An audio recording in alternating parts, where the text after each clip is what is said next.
નમસ્કાર, સીએનબીસી બજારની આ ખાસ રજૂઆતમાં આપનું સ્વાગત છે. હું છું જાનવી શુક્લા. જુલાઈ સિરીઝનો અંત બજેટ 2024 સાથે આપણે જોયું. ઘણી ઇવેન્ટફુલ સિરીઝ આ હતી. એના માર્કેટમાં ઉતાર ચઢાવ અને આ બધા વચ્ચે હવે ફોકસ Q1 અર્નિંગ્સ અને FMC મિડ પર રહેશે. પરંતુ આ બધાની વચ્ચે હવે સમગ્ર સિરીઝના સંકેતો કેવા રહેશે, સ્ટ્રેટેજી કઈ રીતે રાખવી જોઈએ, કે આ સ્ટોક્સ પર ફોકસ હોવું જોઈએ, એ બધા પર આપણે ચર્ચા કરીશું આજે આ ખાસ રજૂઆતમાં. અને ખાસ કરીને આપણા ટેકનિકલ અને ડેરિવેટિવ એક્સપર્ટ્સ પાસેથી આપણે જાણીશું એમની પસંદગી. તો હાલ આપણી સાથે જોડાઈ રહ્યા છે પ્રુડન્ટ બ્રોકિંગ સર્વિસીસના પ્રદીપ હોચંદારી અને સાથે શેરખાનના જતીન કેડિયા. આ બંનેનું સ્વાગત છે આ ખાસ રજૂઆતમાં. અને પ્રદીપ, આપની સાથે શરૂઆત કરી, કારણ કે જે રીતે એક સિરીઝ એન્ડ આપણે જોઈ રહ્યા છીએ, જોકે એ પણ ધ્યાનમાં રાખવાનું રહેશે કે નિફ્ટી બેંક માટે 31 તારીખનું સેશન પણ મહત્વનું રહેશે મંથલી એક્સપાયરીને લીધે. પરંતુ ઇવેન્ટફુલ અને જે એક મોટી આ વર્ષ માટેની એક ઇવેન્ટ આપણે ગણી શકાય બજેટ 2024 હવે પૂરું થતાં આપણે જોયું. તો હવેની આ સિરીઝ માટે કઈ રીતે તમે જોઈ રહ્યા છો આગળ નિફ્ટી બેંકનું ઓવરઓલ માર્કેટનું પ્રદર્શન? તો જૂન મહિનાની શરૂઆતમાં જે પ્રમાણે આપણે ઇલેક્શનના રિઝલ્ટ પછી મોટી વોલેટિલિટી જોઈ, ત્યાર પછી માર્કેટમાં જરૂરથી કન્સર્ન હતા કે બજેટ કઈ રીતનું આવશે, અને એ મેજર ઇવેન્ટને માર્કેટે સારી રીતના ટેકલ કર્યા છે. ખાસ કરીને ઇક્વિટી સેગમેન્ટના ટેક્સેશન પછી જે પ્રમાણે સ્ટ્રેન્થ બતાવી છે માર્કેટે, અને બજેટના દિવસના લોથી જે પ્રમાણે રિકવરી આવી છે, ખરેખર કમેન્ડેબલ છે. તો એક ઓવરઓલ સેટઅપ છે ડેફિનેટલી હજી પણ પોઝિટિવ છે. બજેટના દિવસના લોની આજુબાજુ 34 DMA એક મેજર સપોર્ટ પણ આવી ગયો છે. તો આવનારી સિરીઝ માટે 24,074ના જે બજેટના દિવસના લો છે એ ખૂબ ઇમ્પોર્ટન્ટ રહેશે, અને આ જ સપોર્ટને ધ્યાનમાં રાખીને આપણે ઓવરઓલ પોઝિટિવ બાયસ હોલ્ડ કરીશું. ખાસ કરીને આજના સેશનમાં 24,600નું એક ઇમ્પોર્ટન્ટ રેઝિસ્ટન્સ હતું આર્લી ચાર્ટ્સ પર. એને ક્રોસ કરીને નિફ્ટી એની ઉપર સસ્ટેન કરી રહ્યું છે. તો એક આર્લી ચાર્ટ્સ પર એક ફ્રેશ બ્રેકઆઉટ પણ કન્ફર્મ થયું છે. તો ફ્રેશ લોંગ ઇનિશિએટ કરવાની સલાહ અમે મારા ક્લાયન્ટ્સને પણ આપી હતી 24,600ની ઉપર નિફ્ટી ચાલે તો. હવે નેક્સ્ટ જે ટાર્ગેટ છે અથવા નેક્સ્ટ રેઝિસ્ટન્સ છે એ પ્રીવિયસ ઓલ ટાઈમ હાઈ 24,855નું જે 19 જૂનના બન્યો હતો એ છે. અને અમારા હિસાબે ઓવરઓલ સેટઅપ જે પ્રમાણે છે, તો એ લેવલ ક્રોસ થયા પછી ઓગસ્ટ સિરીઝમાં 25,400થી 25,500ના લેવલ પણ એ મેજર ટાર્ગેટ તરફ પણ નિફ્ટી આગળ વધી શકે. ઓન ધ લોઅર સાઈડ જે મેજર સપોર્ટની આપણે વાત કરી 24,074નો, એ તો છે જ, પણ એની પહેલા એક ઇમિડિયેટ સપોર્ટ 24,450 ઝોનમાં આવશે. તો આજે એક ઇમિડિયેટ સપોર્ટને ધ્યાનમાં રાખીને ફ્રેશ લોંગ પણ ઇનિશિયેટ કરી શકાય અને એક્ઝિસ્ટિંગ લોંગ પણ હોલ્ડ કરી શકાય. નિફ્ટી બેંકની વાત કરીએ તો આમાં રિલેટિવલી અવોઇડનો વ્યૂ રહેશે. ઇનફેક્ટ હું બધા જ સેક્ટરલ એનાલિસિસ જોઈ રહ્યો હતો, અને એમાં 3 જે સેક્ટરલ એનાલિસિસ નિફ્ટી કરતા વીકર લાગી રહ્યા છે, એમાં નિફ્ટી બેંક મોખરે છે, એના પછી રિયાલિટી અને મેટલ. આ 3 ઇન્ડેક્સ છે, એમાં નિયર ટર્મ મૂવિંગ એવરેજીસના સપોર્ટ બ્રેક થયા હતા. તો જ્યાં સુધી 20 DMA 34 DMAના રેઝિસ્ટન્સ ક્રોસ નથી થતા ત્યાં સુધી નિફ્ટી બેંકમાં અવોઇડનો વ્યૂ રહેશે. અને એ સેન્સમાં આપણે જે રેઝિસ્ટન્સ ધ્યાનમાં રાખી રહ્યા છીએ એ 51,650નું છે નિફ્ટી બેંકમાં. એ ક્રોસ થાય પછી જ આપણે એક ફ્રેશ પોઝિટિવ લઈશું નિફ્ટી બેંકમાં. નિફ્ટી મિડ કેપ અને સ્મોલ કેપ ઇન્ડેક્સ તો એક રિલેટિવલી સ્ટ્રોંગર ઇન્ડાઇસિસ બની જ રહ્યા છે. મિડ કેપ ઇન્ડેક્સ તમે જુઓ, ઇનફેક્ટ એનો જે ઓલ ટાઈમ હાઈ હતો 57,900નો, એની ખૂબ નજીક ચાલી રહ્યો છે. તો બ્રોડર ઇન્ડાઇસિસમાં પણ ડેફિનેટલી સ્ટ્રેન્થ રિલેટિવલી સારી છે. તો બ્રોડર ઇન્ડાઇસિસમાં ધ્યાન રાખવું, નિફ્ટી પર પણ પોઝિટિવ છે. અને 3 જે મેં સેક્ટરલ ઇન્ડાઇસિસ મેન્શન કર્યા એને છોડીને બાકીના બધા સેક્ટરલ ઇન્ડાઇસિસમાં ઓવરઓલ એક પોઝિટિવ વ્યૂ છે. જી, તો ઓવરઓલ એક વ્યૂ પોઝિટિવ નિફ્ટી બેંક, જે પ્રદીપે જણાવ્યું રિયલ્ટી અને સાથે મેટલ, એમાં એક હજુ અહીંયાથી પ્રેશર આપણે જોઈ રહ્યા છીએ. બાકી પોઝિટિવ વ્યૂ અન્ય ઇન્ડેક્સ અને સેક્ટર્સ પર બનતો દેખાડી રહ્યો છે. જતીન કેડિયા આપણી સાથે છે, જેના હવે જોડાઈ રહ્યા છે જેમ ફિનાન્શિયલ સર્વિસીસના તેજસ શાહ અને સાથે ધવલpvyas.comના ધવલ વ્યાસ. આપની પાસેથી પણ વ્યૂ જાણીએ. પહેલાં જતીન, તમારી પાસેથી ટેકનિકલ સેટઅપ સમજીએ કઈ રીતે હવે આ સિરીઝ જે છે ઓગસ્ટ સિરીઝ માટે તમે માર્કેટનું પરફોર્મન્સ અહીંયાથી માની રહ્યા છો. તો અમારું જે શેરખાન રિસર્ચ ટીમને એવું છે કે ક્યાંય ને ક્યાંય જે શોર્ટ ટર્મના મૂવિંગ એવરેજીસ હતા, જે 20 ડેનો મૂવિંગ એવરેજ હતો, એ એક 2 દિવસ ખાલી એના નીચે થોડુંક ટ્રેડ કર્યું, પણ ત્યારબાદ ફરીથી એને રીગેન કરીને એની ઉપર એક શાર્પ મોમેન્ટમ બતાવી રહ્યો છે. તો અમે એક્સપેક્ટ કરી રહ્યા છીએ કે ઓગસ્ટ સિરીઝમાં આપણને કન્સોલિડેશન જોવા મળી શકે. ઉપરમાં 24,860 જે પ્રીવિયસ જે ઓલ ટાઈમ હાઈ હતો એને ક્રોસ કરી લેશે તો બી મને લાગે છે કે કોઈ શાર્પ રનઅપ અમે નથી એક્સપેક્ટ કરી રહ્યા. અમને લાગે છે કે થોડુંક રેન્જ બાઉન્ડ સાઇડવેઝ રહેશે. કારણ કે ઓવરઓલ અગર જો આપણે જોઈએ તો સમ ઓફ ધી હેવીવેટ કાઉન્ટર છે કે રિલાયન્સ છે કે એચડીએફસી બેંક છે, એ થોડા અંડર પરફોર્મિંગ થઈ રહ્યા છે. તો જ્યાં લગી મને લાગે છે કે આમાં મોમેન્ટમ ફરીથી નહીં આવે તો ઉપરના લેવલ્સ ઉપર સસ્ટેન કરવું થોડું ડિફિકલ્ટ થઈ જશે, જેના કારણે આપણે એક sideways to positive trend August સિરીઝમાં જોઈ શકીએ. ઓવરઓલ સેક્ટર રોટેશન ચાલુ રહેશે. કોઈને કોઈ સેક્ટર આવીને નિફ્ટીને એક શાર્પ ડિક્લાઇન તરફથી રિસ્ટ્રિક્ટ કરશે, પણ ઓવરઓલ અપસાઇડમાં બી મને અપસાઇડ જે પોટેન્શિયલ છે એ વધારે નથી લાગતું, એટલે રેન્જ બાઉન્ડ રહેવાનું મને વધારે એક્સપેક્ટેડ છે in the case of Nifty. Bank નિફ્ટીની અગર જો વાત કરીએ તો બેંક નિફ્ટીમાં આપણે જે શાર્પ ડિક્લાઇન જોયો છે, મને લાગે છે કે ઓવરઓલ ખાલી એક રિટ્રેસમેન્ટ પ્રોસેસમાં રહેશે. જે પ્રીવિયસ હાઈસ છે અરાઉન્ડ 53,500 350ની આસપાસનો હાઈ બન્યો હતો. તો મને લાગે છે કે ઓગસ્ટ સિરીઝમાં બેંક નિફ્ટી બી રેન્જ બાઉન્ડ જ રહેશે. નીચેમાં 50,000 કે 49,700નો એક લેવલ આપણે જોઈ લઈએ કે એક સપોર્ટ તરીકે માનવો જોઈએ, અને ઉપરમાં મને લાગે છે કે 52,500 53,000 એક સ્ટ્રોંગ રેઝિસ્ટન્સ રહેશે. તો ઓવરઓલ બંને નિફ્ટી અને બેંક નિફ્ટીમાં લાગે છે કે એક રેન્જ બાઉન્ડ ઓગસ્ટ સિરીઝ રહેશે. પોઝિટિવિટી રહેશે, પણ ઓવરઓલ જે અપસાઇડ છે એ બી લિમિટેડ છે અને ડાઉનસાઇડ છે એ બી આપણે જે રિસન્ટ કરેક્શન આવ્યું છે ત્યાં સુધી જ આવશે. એટલે overall considering all this parameters Nifty bank Nifty range bound આવે. જે રેન્જ બાઉન્ડ આ સિરીઝમાં રહેવાનું એક અનુમાન બનતું દેખાડી રહ્યું છે. આગળ માર્કેટ પર ચર્ચા કરીએ પહેલાં હવે આપણે પસંદગી સાથે પણ શરૂઆત કરીએ. ઓગસ્ટ સિરીઝ માટે ખાસ કરીને જે સ્ટોક્સ ફોકસમાં હોવા જોઈએ. તેજસ, આપની સાથે શરૂઆત કરીએ. કયું કાઉન્ટર તમારી તરફથી આજે ખાસ રજૂઆતમાં પહેલું રેકમેન્ડેશન રહેશે નેક્સ્ટ સિરીઝ માટે? તો મારું આજનું પહેલું જે સ્ટોક છે એ છે ઓટો સેક્ટરથી છે. તમે જોશો તો છેલ્લા કેટલા દિવસથી આપણે ઓટો સેક્ટરમાં સારી એવું ટ્રેક્શન જોયું છે. ટાટા મોટર્સ બી એક આઉટ પરફોર્મર રહ્યો છે અને સ્ટોક એક નવો ઓલ ટાઈમ હાઈ બનાવ્યો છે. તો મારો જે પહેલી પસંદગી છે એ હીરો મોટો કોર્પ છે. હીરો મોટો કોર્પનો તો આપણે ચાર્ટ સ્ટ્રક્ચર જોઈએ તો ઘણું સ્ટ્રોંગ છે. સ્ટોક એ રિસન્ટલી એક હાઈ બનાવ્યો હતો 5900ની કરીબન in the month of June, અને એના પછી સ્ટોક એક કરેક્શન મોડમાં જતો રહ્યો. તો છેલ્લા તમે જોશો તો ડેલી ચાર્ટ પર 20 થી 25 દિવસમાં સ્ટોકે સારું એવું કન્સોલિડેશન કરી દીધું છે, અને રિસન્ટલી હમણાં છેલ્લા 4-5 દિવસથી આપણે સ્ટોક 50 ડે એક્સપોનેન્શિયલ મૂવિંગ એવરેજને રિસ્પેક્ટ કરીને બાઉન્સ કરી રહ્યું છે. આજના સેશનમાં થોડી સ્ટ્રેન્થ બી બતાવી છે. તો મારા હિસાબથી હીરો મોટો કોર્પ એક આઉટ પરફોર્મિંગ સ્ટોક રહેશે અને આવનારા દિવસોમાં મને લાગે છે એક નવો હાઈ બનાવી શકે છે. તો રિસ્ક રિવોર્ડ હમણાં ઘણો ફેવરેબલ છે હીરો મોટો કોર્પમાં લોંગ પોઝિશન બનાવવા માટે. તો આ સ્ટોકમાં કોઈને પોઝિશન બનાવી હોય તો કરંટ ભાવે કાં તો ડિપમાં બાય કરી શકાય છે. સ્ટોપ લોસ રહેશે 5300નો, અને પહેલો જે ટાર્ગેટ રહેશે એ 5700નો રહેશે, અને બીજો ટાર્ગેટ 5900નો રહેશે.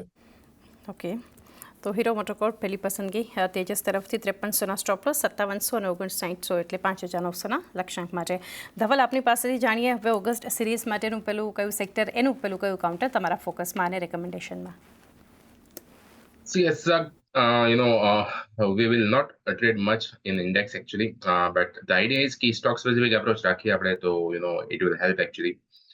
Pharma is one of the sector કે જ્યાં આપણે દેખાય છે કે એક વેલ્યુ બી છે અને એક ફ્રેશ બાઇંગ બી આવતું જોઈ રહ્યા છીએ આપણે ફાર્મા હેલ્થકેર બંનેમાં. તો ફાર્મામાં in fact Divi's lab is looking good.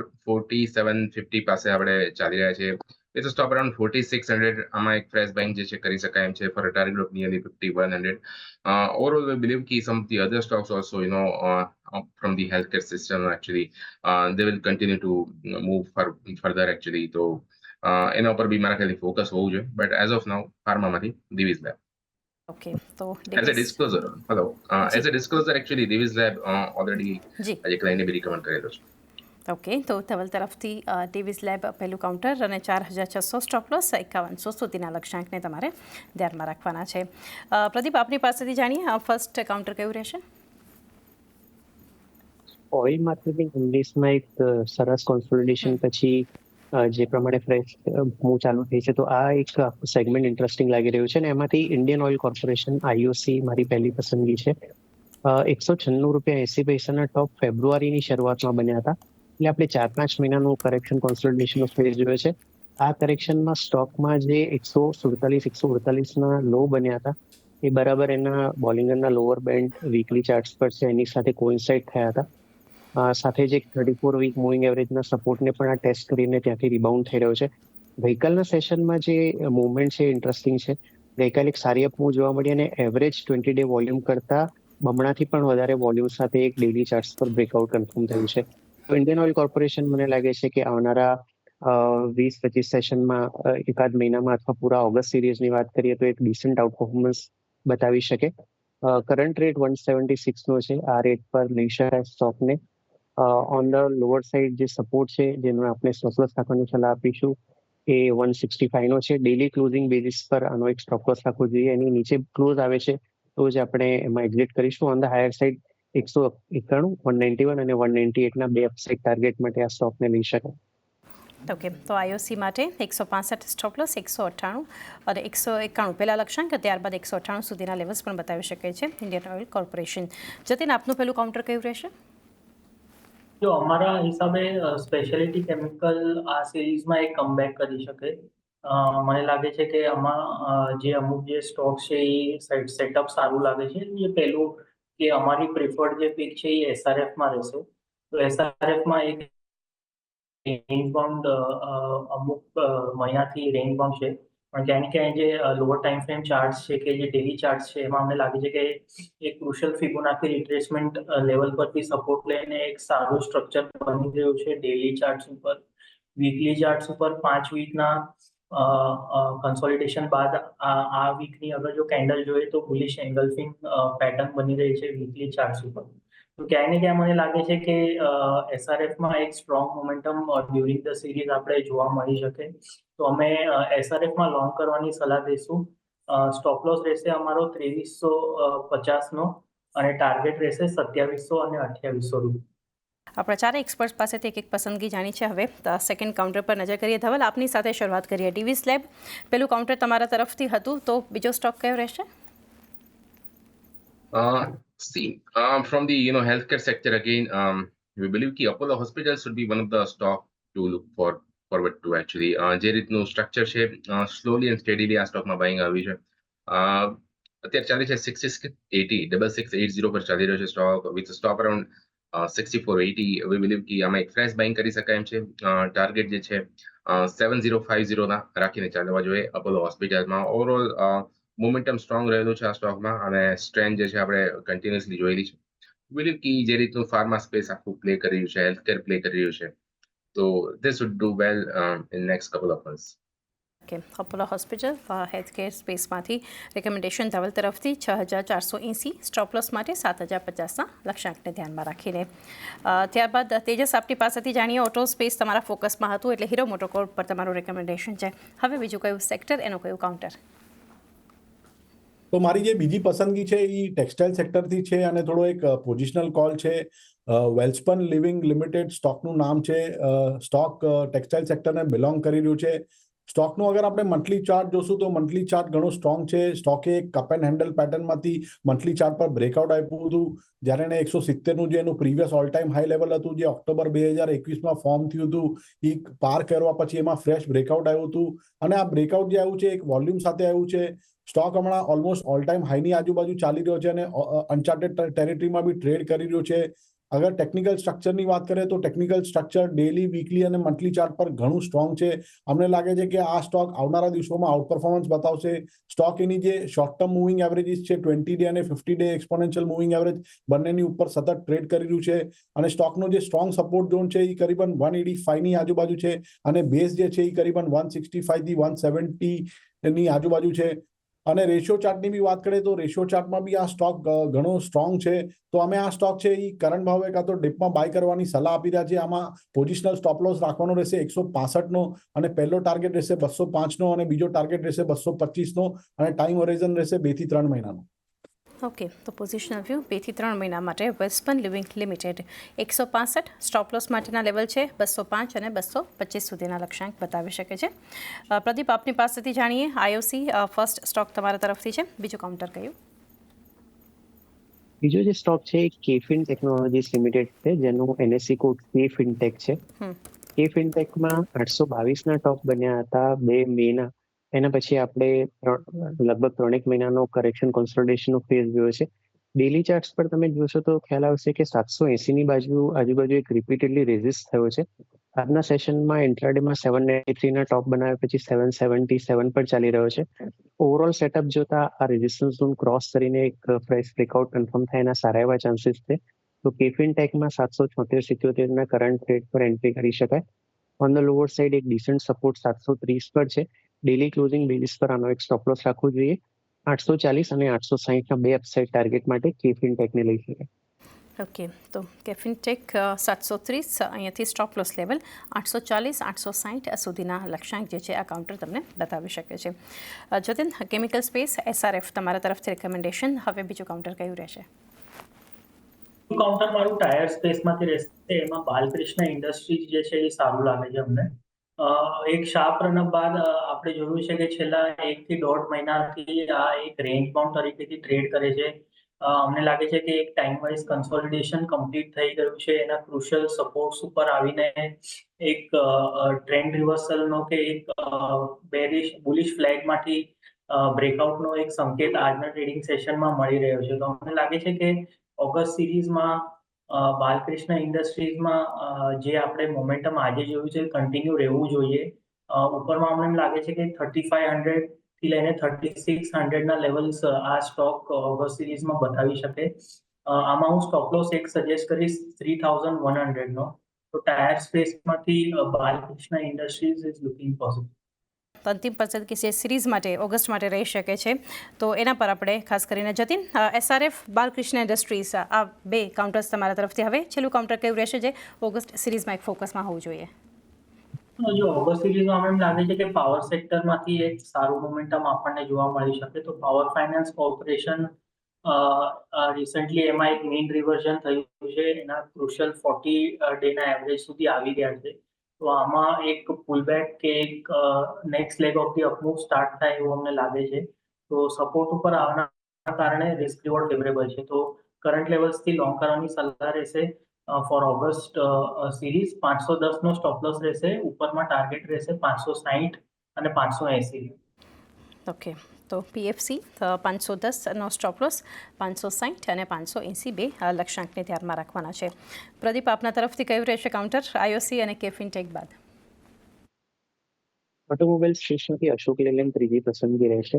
ગઈકાલે રિઝલ્ટ આવ્યા અને સ્ટોક આજે એનો પોઝિટિવ રિએક્શન બતાવી રહ્યો છે. આજના જે વોલ્યુમ છે એવરેજ 20 ડે વોલ્યુમ કરતાં લગભગ 3 ગણા વોલ્યુમ સાથે ફ્રેશ બ્રેકઆઉટ કન્ફર્મ થઈ રહ્યા છે ડેલી ચાર્ટ્સ પર. પ્રીવિયસથી સ્વિંગ આવી હતો જૂનના એન્ડમાં બન્યો હતો, એને ક્રોસ કરીને સ્ટોકમાં નવા હાઈ બની રહ્યા છે. તો આગળ આપનું એક્સટેન્ડ થઈ શકે ઓગસ્ટ સિરીઝમાં. 245 246ના કરંટ રેટ પર અશોક લેલેન્ડમાં એન્ટ્રી કરી શકાય. 230 230 ડેલી ક્લોઝિંગ બેઝિસ પર એક સ્ટોપ લોસ રાખવો જોઈએ અને ઓન ધ હાયર સાઇડ 266 અને 274ના બે અપસાઇડ ટાર્ગેટ માટે આ સ્ટોકને લઈ શકાય. ઓકે, અશોક લેલેન્ડ જે આપણને પોઝિટિવ રિએક્શન એક સારા નંબર્સ બાદનું દેખાડી રહ્યું છે. 230 સ્ટોપ લોસ રાખવાનો છે, 266 274ના લક્ષ્યાંકને ધ્યાનમાં રાખીને. ત્યારબાદ ધવલ, આપની પાસેથી જાણીએ ફાર્મા હેલ્થ કેર બાદ હવે ક્યાં focus? Since we like pharma right now, તો ત્રીજો સ્ટોક બી ફાર્માનો રહેશે. એસ્ટ્રાઝેનેકા ફાર્મા જો છે એનું સ્ટ્રક્ચર એક સારું છે. Stock is trying to breakout 70 to 50 પાસે ચાલી રહે છે આપણે વિથ સ્ટોપ અરાઉન્ડ 6950. આમાં એક ફ્રેશ બાઇંગ કરવાની આઈડિયા રહેશે. ટાર્ગેટ જે છે આ સ્ટોકમાં પહેલો target around 7520 and then second target should be around 7850. તો AstraZeneca is a buy trade right now. Okay, AstraZeneca તો અહીંયા 6950નો સ્ટોપ લોસ ધ્યાનમાં રાખવાનો છે અને 7520 7850 આ બે લક્ષ્યાંકને ધ્યાનમાં રાખવાના છે. ત્યારબાદ તેજસ, આપની પાસેથી જાણીએ આપણે હીરો મોટોકોર્પ, વેલ્સપન લિવિંગ લિમિટેડ, આ બંને શેર્સ તમારા તરફથી હતા. થર્ડ કાઉન્ટર કયું રહેશે? તો મારી આજની ત્રીજી પસંદગી છે આઈટી સેક્ટરમાંથી છે અને દિગ્ગજ શેર છે આઈટી સેક્ટરનું TCS લિમિટેડ. TCS લિમિટેડે એક long term multi year chart પર બ્રેકઆઉટ આપ્યું હતું રિસન્ટલી, જ્યારે એણે 4050થી લઈને 4100નું લેવલ સ્ટોકે પાર કર્યું હતું. સ્ટોક હમણાં છેલ્લા ઘણા દિવસથી આઉટ પરફોર્મન્સ બતાવી રહ્યું છે, એક રાઇઝિંગ ચેનલમાં ચાલી રહ્યું છે અને બ્રેકઆઉટ એક વોલ્યુમ સાથે આવ્યું હતું. છેલ્લા 4-5 દિવસથી સ્ટોક એક કન્સોલિડેશન મોડમાં હતો અને આજે થોડી સ્ટ્રેન્થ બતાવી છે. તો આ સ્ટોક અમે રિકમેન્ડ કરી રહ્યા છીએ કરંટ ભાવે તો ડિપમાં તમે આ સ્ટોકમાં ખરીદી કરી શકો છો. આમાં સ્ટોપ લોસ રહેશે 4250 નો અને પહેલો જે ટાર્ગેટ રહેશે 4600 નો રહેશે અને બીજો ટાર્ગેટ 4700 નો રહેશે. ઓકે, તો આઈટી દિગ્ગજ TCS 4250 સ્ટોપ લોસ અને 4600 4700 આ બે લક્ષ્યાંકને ધ્યાનમાં રાખવાનું છે. તો એ સાથે સમય થયો છે આ ખાસ રજૂઆતમાં. હવે રજા લઈએ, ડિસ્ક્લોઝર્સ જાણીએ. પ્રદીપ, આપની સાથે શરૂઆત કરીએ. કરેલા સ્ટોક્સમાં ક્લાયન્ટ્સમાં વ્યક્તિગત રોકાણ હોઈ શકે. આભાર. જી, જતીન, આપના તરફથી ડિસ્ક્લોઝર્સ. જે બી સ્ટોક્સમાં આપણે વાતચીત કરીએ એમાં મારી પર્સનલ કોઈ બી હોલ્ડિંગ નથી. અમે અમારા ક્લાયન્ટ્સને કદાચ રેકમેન્ડ કર્યા હોઈ શકે. So please consult your financial advisor before acting on any suggestion. Thank you. જી, ધવલ, આપના તરફથી ડિસ્ક્લોઝર. જે બી સ્ટોક્સ ડિસ્કસ કર્યા એમાંથી મારું કોઈ પર્સનલ હોલ્ડિંગ નથી, બટ ક્લાયન્ટ્સને સિમિલર કાઇન્ડ ઓફ એડવાઇઝીસ આપી હોઈ શકે તેમ છે. Thank you. જી, ડિસ્ક્લોઝર આપણે જાણીએ. તેજસ, આપની પાસેથી. તો જે બી સ્ટોક્સ આપણે ડિસ્કસ કર્યા છે એમાં મારી કોઈ વ્યક્તિગત પોઝિશન છે નહીં, પણ અમે અમારા ક્લાયન્ટોને રિકમેન્ડ કર્યા હોઈ શકે. શોમાં આમંત્રિત કરવા માટે આભાર તમે. જી, આપ ચારે એક્સપર્ટ્સનો આભાર. અમારી સાથે ખાસ જોડાયા અને ઓગસ્ટ સિરીઝ માટેના તમારા રેકમેન્ડેશન્સ શેર કર્યા. તો જતાં પહેલાં રિકેપ પર નજર કરી લઈએ. તેજસ તરફથી જે પસંદગી છે, સૌથી પહેલાં બધા જ કાઉન્ટર્સ જોઈએ. હીરો મોટોકોર્પ, એમના તરફથી ફર્સ્ટ કાઉન્ટર છે 5700 5900 સુધીના લેવલ્સ બતાવી શકે છે. 5300ના સ્ટોપ લોસને ધ્યાનમાં રાખીને. વેસ્પન લિવિંગ લિમિટેડ, આ કાઉન્ટર માટે 205 અને 225ના લક્ષ્યાંક ધ્યાનમાં રાખવાના છે 165ના સ્ટોપ લોસ સાથે. અને TCS 4250નો સ્ટોપ લોસ 4600 4702 લક્ષ્યાંક માટે. ધવલ તરફથી છે ઓવરઓલ ફાર્મા એક ફોકસમાં છે. ડીવીસ લેબ પહેલું કાઉન્ટર 4600નો સ્ટોપ લોસ છે 5100ના લક્ષ્યાંક માટે. અપોલો હોસ્પિટલ હેલ્થકેરમાંથી ફોકસ, ત્યાં 6480નો સ્ટોપ લોસ 7050ના લક્ષ્યાંક. અને એસ્ટ્રાઝેનેકા અપાર્ટમેન્ટ 6950નો સ્ટોપ લોસ 7520 7850ના લક્ષ્યાંક. પ્રદીપ તરફથી જે અહીંયાથી સ્ટોક્સ છે, IOC સૌથી પહેલાં તો 165નો સ્ટોપ લોસ 191, બીજા 198ના લક્ષ્યાંક. કેફિનટેક 730 સ્ટોપ લોસ 840 અને 860 બે લક્ષ્યાંકને ધ્યાનમાં રાખીને. અશોક લેલેન્ડ માટે 230નો સ્ટોપ લોસ 266 અને 274ના બે લક્ષ્યાંક ધ્યાનમાં રાખવાના છે. જતીન તરફથી જે શેર્સ છે ઓગસ્ટ સિરીઝ માટે, SRF પહેલાં તો 2350નો સ્ટોપ લોસ 2700 અને 2800ના લક્ષ્યાંક. બાલકૃષ્ણ ઇન્ડસ્ટ્રીઝ માટે જે અહીંયા 3100નો સ્ટોપ લોસ છે 3500 અને 3600 બે લક્ષ્યાંક ધ્યાનમાં રાખીને. અને PFC માટે 510 સ્ટોપ લોસ અને 560 580ના લક્ષ્યાંક બતાવી શકે છે. તો એ સાથે જ સમય થયો છે આ ખાસ રજૂઆતમાં પણ આટલું જ. મને પણ આપશો રજા. વધારે અપડેટ્સ માટે જોતા રહો CNBC બજાર.